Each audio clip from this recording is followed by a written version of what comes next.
Hey everybody, Crackberry Kevin here, doing a little special report for Windows Phone Central to give you guys a look at BlackBerry's new entry into the smartphone game. This is the BlackBerry Z10, the first BlackBerry to be running on the new BlackBerry 10 software. As you guys know, I've been waiting for BlackBerry 10 for like years. So in the meantime, I've been trying all the phones. This is my Lumia 920 here. That I, came onto the podcast for a while ago there and talked at length about. You can see I've got my Windows Phone Central app. I'm hardcore. I'm all set up and dialed in. And I really like Windows Phone 8. I really do. It's bright, it's happy, and everything else. It's got a great aesthetic about it. And that's not to say I don't love BlackBerry 10, though. I think there's room in the market for everybody.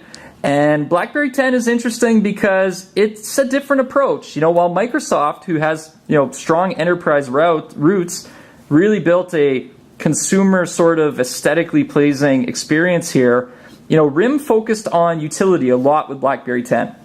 So I want to show you what it's about, what the priorities are, and I'll leave it to Dan and the gang to kind of praise it or rip it apart at their leisure. So this is more of a demo, but in terms of the size, you can see BlackBerry went with a 4.2-inch display here. The device overall is a little bit smaller, more friendly in the hand than the Lumia 920.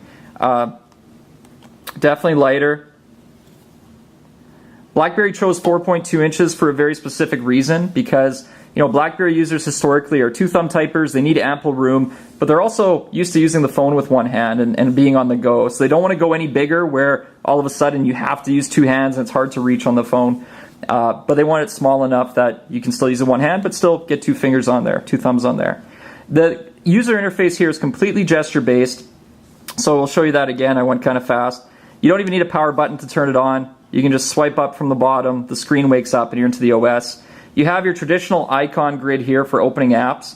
And once apps are open, they minimized running apps reside on this active frame panel. So these are all open apps right now. If I open something like the weather app, here it is in full screen. When I minimize it, it's still running right now, but you'll see it flips and it becomes more of a widget or live tile of sorts. But it's not either. It's actually the application minimized and running. So if I want to jump between apps very quickly, I can do that. It's really efficient, very fast to get around the device, especially if you just use it. You don't think about opening and closing things, you just use your device all the time. The other big innovation here is the hub. So basically the hub is BlackBerry's unified inbox throughout the operating system. So basically all your communications, whether it's text messages, email accounts, Facebook, Twitter, they all reside in this hub and they're accessible from anywhere. So if I'm in BBM, in the app, my red light goes off, I have a message, I can peek up, see what it is, actually look over, see what it is, and if I want to take action on it, I can. If I don't, I just ignore it. If I want to, I go in and I can respond. So if I get a Facebook message, I don't actually have to go into Facebook to reply. I can do it right from here, very quick, and never touch the app. But if I want to touch the app, I can. I can go back to the home screen, jump into Facebook very quick.